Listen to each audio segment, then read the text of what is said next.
Hello and welcome to the Political History of the United States. Episode 4.57, Charleston. For the last two episodes, we have taken a break from our narrative to let me hit on a few topics that I had, to that point, not really touched upon. I do hope that you enjoyed these episodes and found them interesting. I know that I enjoyed writing them. But now it is time for us to get back to work and head back to our narrative. 1779 had largely been a down year in terms of fighting. Sure, there had been things going on, but the year had lacked any kind of defining battle in North America. As we turn into 1780, however, we will once again see the action pick up, although now the epicenter of the fighting had shifted to the south. We talked back in episode 4.53 about the turn to the south, and the British logic behind it, and today we are going to really see the beginning of that stage of the war. To kick this off, we are going to spend most of today in Charleston, exploring both the 1779 battle and the 1780 British siege. Before we can begin for today, though, I do want to give you all an update on where we are in our story. Beginning today, we are really in the home stretch towards the end of this season. We are going to kick off the main part of the Southern strategy today, the Battle of Savannah notwithstanding. The Southern campaign is going to, more or less, walk us all the way to the end of the war. So we still have a lot of things to talk about, but there is a light at the end of the tunnel. We will, in the somewhat near future, wrap up this season. So without any further delay, let's head to Charleston. Although today we are kicking off the campaign of 1780, before we do that we need to jump back to 1779 and pick up the events in the South. The events that are going to set the stage for what is coming the following year. The British had begun their Southern strategy back at the end of 1778, when they had, with relative ease, captured Savannah. Following the battle, the American commander, Robert Howe, was replaced by Benjamin Lincoln. Lincoln was an interesting figure. Originally a member of the Massachusetts militia, Lincoln had impressed Washington when they had first met in New York back in 1776. Washington liked Lincoln enough to promote him to a major general, over Benedict Arnold, much to the latter's annoyance. Also, like Arnold, Lincoln had been seriously injured during the Battle of Saratoga. Arriving at Perrysburg on January 3, 1779, Lincoln was given command over the Southern Department, with instructions to get the situation down there under control. Robert Howe had grown increasingly unpopular, alienating both the political and the military leaders alike. For what Lincoln lacked as a general, something that we are going to talk about more today, he did seem to be a talented man when it came to actually working with others.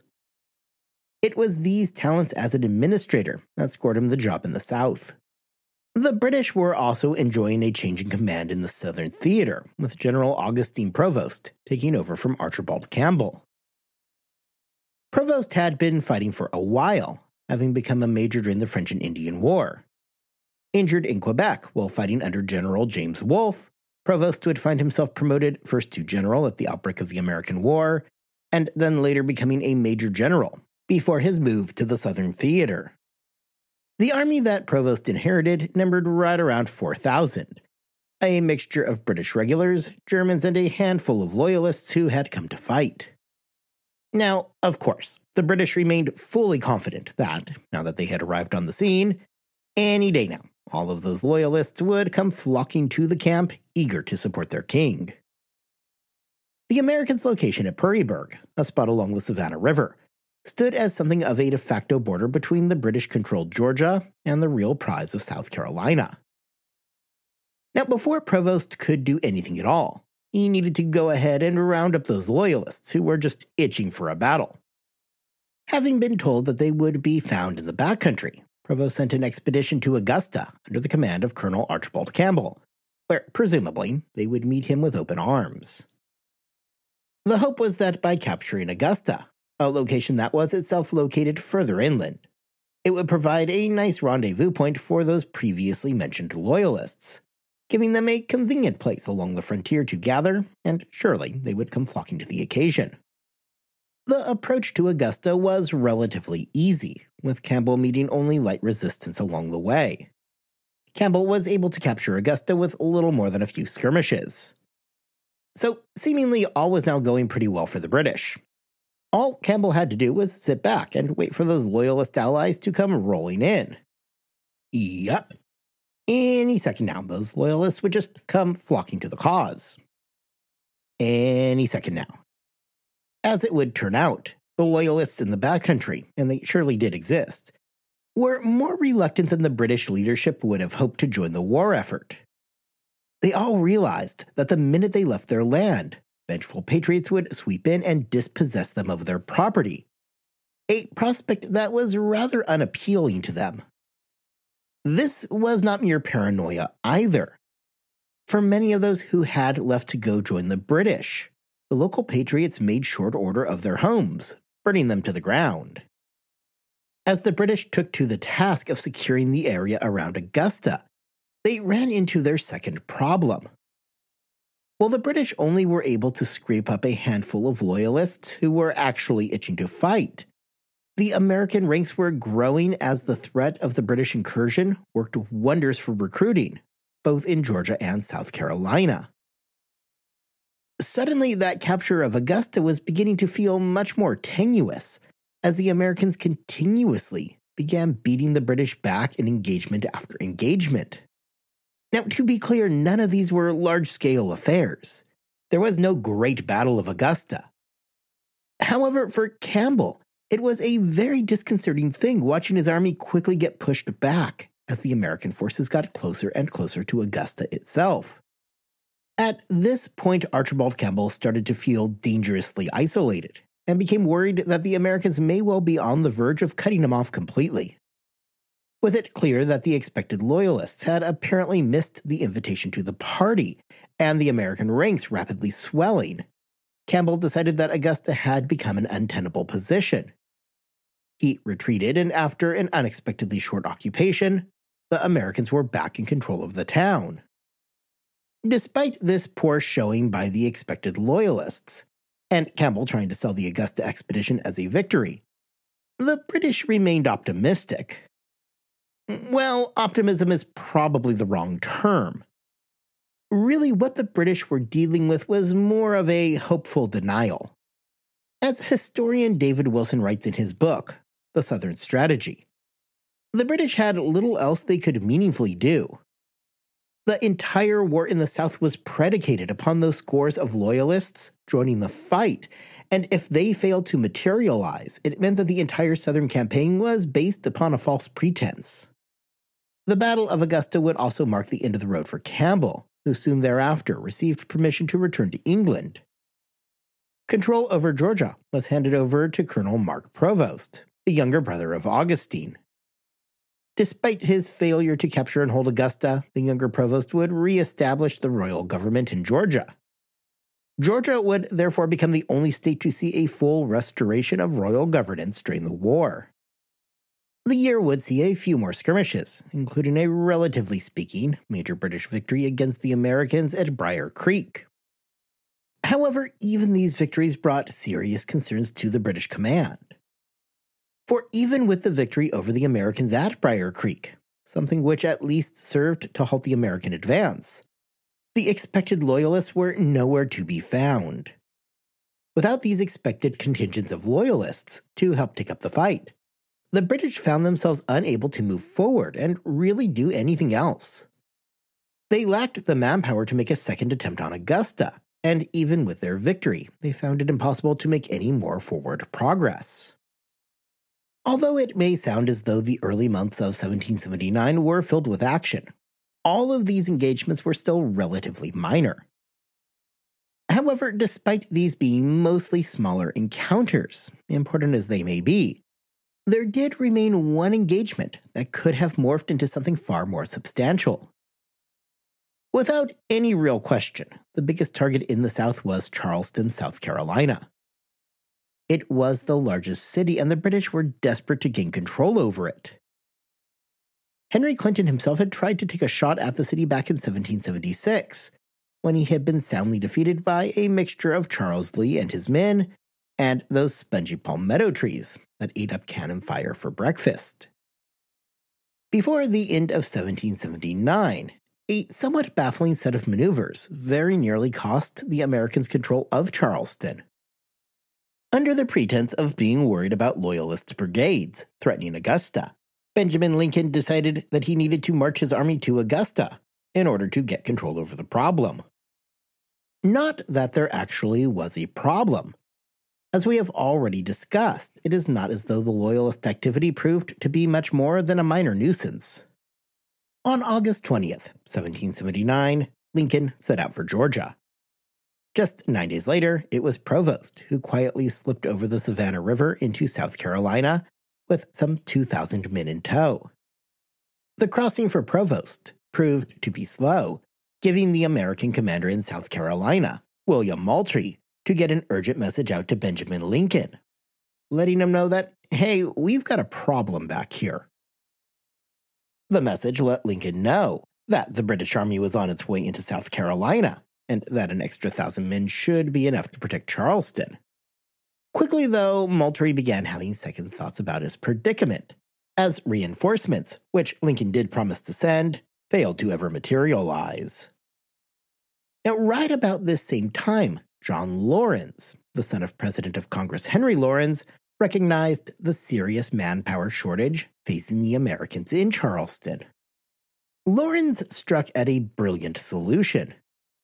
Taking a page out of Lord Dunmore's playbook, Laurens suggested freeing 3,000 enslaved men in exchange for them joining the Continental Army. As desperate as the South Carolinians were to save their capital city, this was one step too far. However, with the city now facing the very real prospect of capture, Governor John Rutledge made the offer to declare South Carolina neutral in the ongoing conflict. It was very nearly John Laurens himself that made this situation necessary. Laurens had been dispatched by Moultrie to remove the rear guard and to pull them forward to join the rest of the army atop Tolfany Hill to stop the perceived British advance. Laurens, however, decided that such a simple mission was not enough. No. This was time for him to grab himself some much-desired battlefield glory. Rather than bringing the rear guard forward, Laurens used them in a haphazard attempt to attack Provost's position. The attack went very poorly, as Laurens failed to secure a handful of critical positions, leaving himself and all of his men exposed. For his trouble, Laurens lost 2 men, suffered a handful of casualties, and himself was injured. As Laurens pulled back to tend to his wounds, he gave his second-in-command, Thomas Shubeck, instructions to hold the position. Shubeck, probably wisely, ignored Laurens and quickly retreated. Before this could turn into a much more serious situation, with Charleston actually being put in substantial risk, Lincoln got the message that he probably needed to return. Like, for real this time. Lincoln received the message loud and clear, turned around, and began making his way back towards South Carolina. With Lincoln on his way back, Provost quickly understood that his time, as much fun as the entire thing had been, was probably over and that it was time to head back to Georgia. Before all was said and done, the Americans would take a shot at dislodging a British beachhead near Stono Ferry. Here, the Americans quickly learned of the difficulty of attacking an entrenched position, and quickly Lincoln was forced to pull back. As for that suggestion of a declaration of neutrality in order to save the fight, the South Carolina leadership was quick to try and spin things in a more positive light. Some attempted to portray the entire ordeal as a plan to buy time, to allow Lincoln's men time to return. Of course, South Carolina was never actually going to surrender. Henry Laurens blamed it on the fact that South Carolina's neighbors had completely ignored her pleas for help, putting the state into a precarious position from the get-go. John Laurens, despite allowing his quest for glory to almost torpedo the entire mission, remained steadfastly opposed to the planned neutrality from the beginning. John Laurens, for his part, would continue to fight for the emancipation of the South Carolina slaves in exchange for service in the Continental Army, a position that few would ever embrace. The only other battle of note in the South in 1779 was a joint attempt by the Americans and the French to retake Savannah. Despite the help of the French Navy, the British would manage to repel the American attempts at retaking the city, while at the same time delivering heavy losses to those French troops.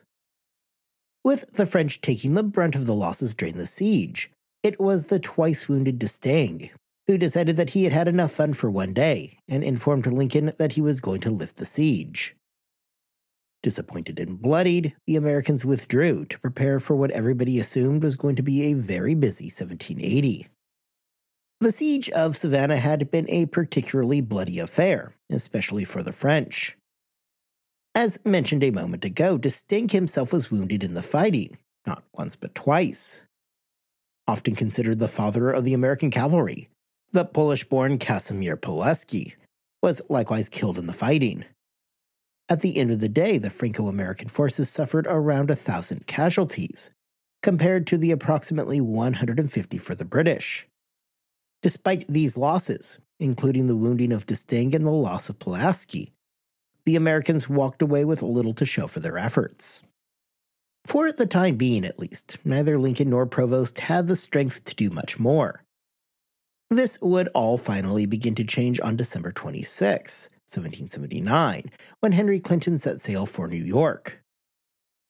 After about a month or so of what was described as being an absolutely miserable trip, the British and their 90 transports reached the Savannah River, landing on Tybee Island. The target for Clinton was the same that had stymied him 4 years earlier, Charleston. Although 1779 was filled with a handful of skirmishes, the British plans remained fixed on a more full-scale invasion of the South, an event that, with Clinton's arrival, was now fully ready to begin. There was never really any surprise that Charleston was going to be the primary target of the British. As we talked about earlier, Charleston was the largest city, not just in the critical holding in South Carolina, but indeed in the entire South. The Americans likewise had plenty of evidence of the British interest in capturing Charleston. Although he probably could have guessed the same, Lincoln had been made aware of intelligence that Clinton was indeed gunning for Charleston. Charleston being the target of the British presented Lincoln with several logistical issues, beyond the military problems that we're going to talk about in a moment. As we saw just a few moments ago, John Rutledge and the South Carolina leadership were seemingly ready to sell out the revolution if it meant saving Charleston, a situation that could bring little confidence to Benjamin Lincoln. Charleston and South Carolina in general was largely controlled by the large landholding planter class. While they may have been very sympathetic to the American cause, they were often far more sympathetic to their own personal self-preservation. The war had been hard on everybody, and after 5 years of fighting, the American economy was increasingly in shambles. Inflation was running rampant, and fewer people were itching to join up with the militia. The South Carolina House was likewise not doing any favors for Lincoln. They refused to allow the militia to be drafted into the Continental Army. They refused to allow the militia to fall, even temporarily, under the command of the Continental Army. And finally, probably unsurprisingly, they declined to allow for an all-black regiment to be formed. With little else that he could do, Lincoln took the 5 undermanned units at his disposal and combined them into 3 more or less fully manned units. Although it was certainly not an ideal situation for Lincoln, he had few other options available to him. Political concerns aside, Lincoln was also dealing with a military situation that was less than ideal. Although he had combined his forces, which would in theory help give him greater overall command over the men that he did have, he was still dealing with a concerning shortage of supplies. Making matters worse, the defenses around Charleston left much to be desired and had largely fallen into a state of disrepair. Although the fortifications along the coast were not exactly in great condition, the natural defenses of the harbor itself would provide for some protection. Beyond the fortifications and those pesky palmetto logs, there was a sandbar right off the coast that was shallow enough to prevent the passage of larger ships from entering into the harbor. The Americans likewise controlled some 16 guns at the tip of the river, in theory making any such amphibious landing a daunting task. Well, the defenses were not ideal along the harbor. Again, they were in need of some serious maintenance. They were still in significantly better condition than the land-based defenses. The problem is that Lincoln was convinced that the invasion was going to be coming from the sea. Knowing that an invasion was coming and that time was likely limited, Lincoln had to prioritize, and with his belief that Clinton was likely going to strike by sea, it was those sea-based defenses that he was going to prepare. Now, in his defense, Lincoln had good reason to believe that an incursion by sea was likely. After all, Clinton had just sailed from New York with a large number of ships. Likewise, in 1776, it was Clinton who had attempted a sea-based invasion. Lincoln had every reason to believe that he was going to try it again. For Henry Clinton, yes, he had indeed attempted a sea-based invasion back in 1776, and he remembered just how well that had gone for him. Unfortunately for General Lincoln, Clinton had zero interest in replaying that disaster. This means that as Lincoln was hard at work preparing for a sea-based assault, Clinton was hard at work planning a land-based attack. The land-based defenses outside of Charleston were a complete mess. They were largely incomplete, and even in places where they were complete, they were poorly designed. In the rear, the defenses were not even fully closed, a very obvious problem when it came to defending a city. Making matters worse, the local population in Charleston seemed uninterested in helping in the Herculean task of trying to rapidly reinforce the city. To defend Charleston, Lincoln had somewhere in the realm of 4,500 men, a mixture of Continentals, militia, plus notably some 400 cavalry, who had trained under the late Pulaski.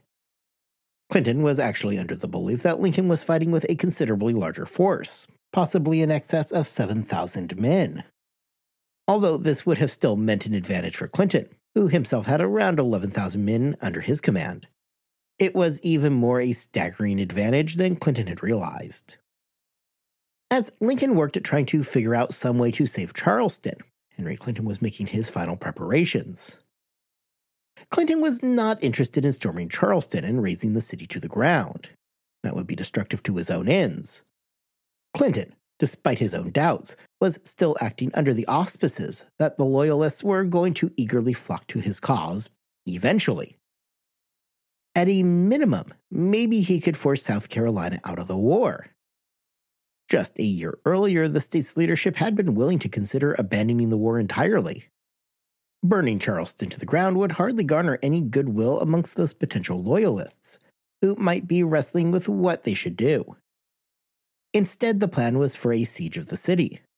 This made sense for a couple of reasons. First, if he was not looking at a more direct assault that would risk the destruction of Charleston, a siege could well be the ticket. Furthermore, he had good evidence that any such siege may well be short. If the very threat of Provost the year before had nearly knocked South Carolina out of the war, it must have filled Clinton with confidence that the city's defenders would not hold for long. The battle for the city began in earnest on April 1st, when Clinton landed unopposed, about a kilometer from the city. From here, things followed the standard course of action, something that we have actually talked very little about during this war, but talked at length about back during the many sieges during the French and Indian War. Lines were dug, then parallel lines were dug, as the British moved methodically closer towards the city. All the meanwhile, the city's defenders made the British lives as difficult as possible by firing on them from their positions around the city. With the attack coming from the land, those sea defenses that Lincoln had primarily worried about proved to add little to the battle.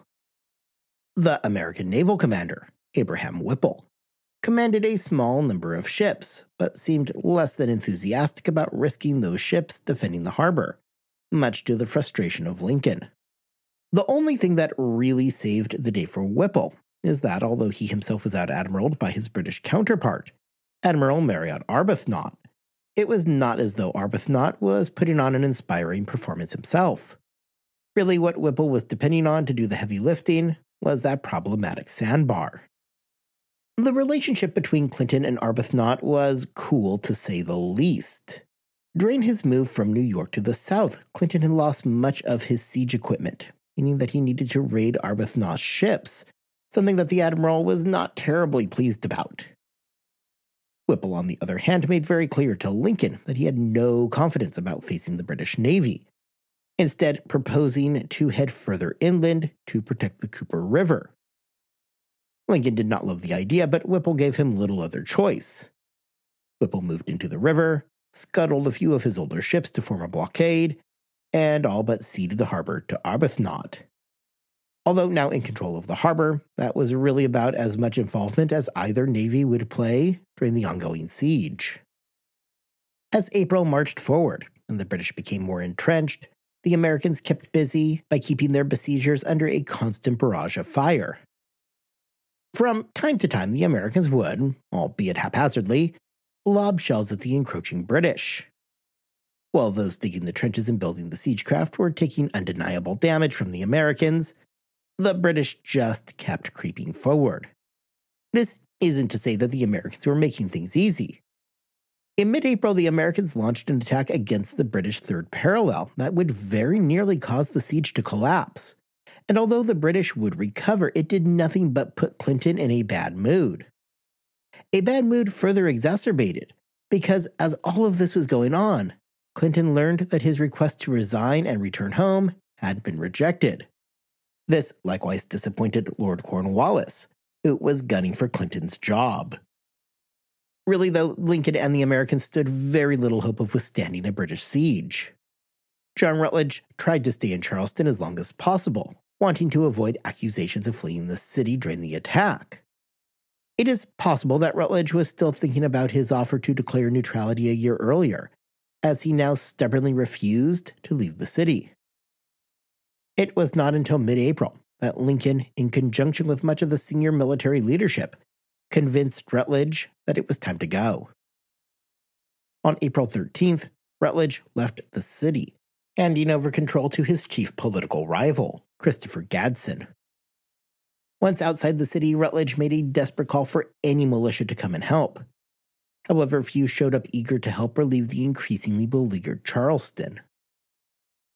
Per historian Woody Holton, a smallpox epidemic had already run rampant throughout the state, sapping much of its strength. Furthermore, there was that ever-present fear that if men pulled out to join the militia, it would open the door for widespread slave uprisings. By April 20th, Charleston was completely sealed off under siege. The situation was hopeless, and Lincoln knew it.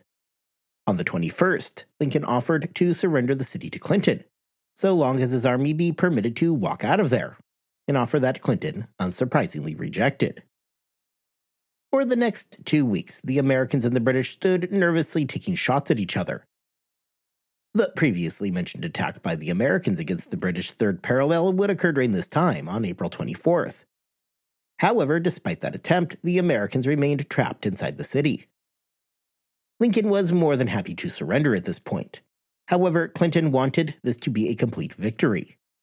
He was unwilling to consider allowing Lincoln to leave with the honors of war, nor allowing the militia to walk away. On May 9th, the Americans and the British engaged in a heavy bombardment of each other, a bombardment that would cause a considerable amount of damage to Charleston when the wooden buildings in the town ignited. Remember, this is not at all what Clinton wanted. He had no interest in burning the city. Quite the opposite, in fact. He desperately wanted to take the city intact. Despite this disappointment, however, the events of the night of the 9th did the trick. The citizens inside of Charleston had reached the peak of their misery. 3 days later, on May 12th, Charleston was surrendered to the British. The end of the siege saw 2,500 Continentals taken prisoner, with around 240 injured or killed. The British likewise paid a steep price for their victory, themselves suffering around 260 casualties. Far more devastating to the Americans was the massive loss of equipment and supplies. With the Continentals desperate for supplies, these losses would be acutely felt. To the credit of Lincoln, he was able to secure the parole of some 800 militia members.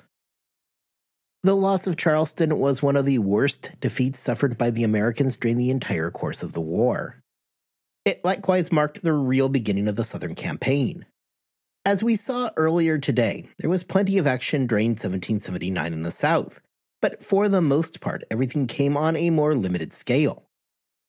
Now, however, there was no question that the fight for the South was underway, and the British were finally willing to put their weight into the fight.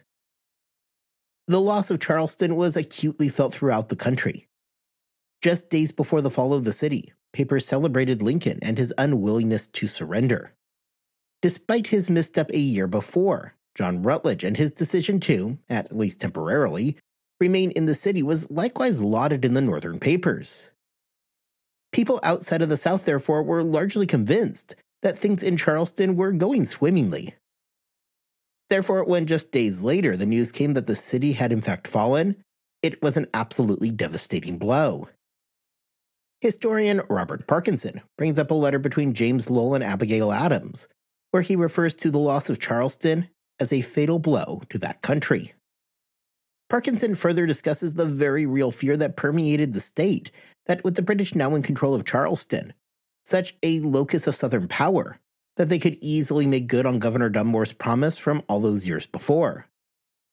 This episode has, hopefully, shown that fears over slave uprisings still sat as a proverbial boogeyman for the Americans.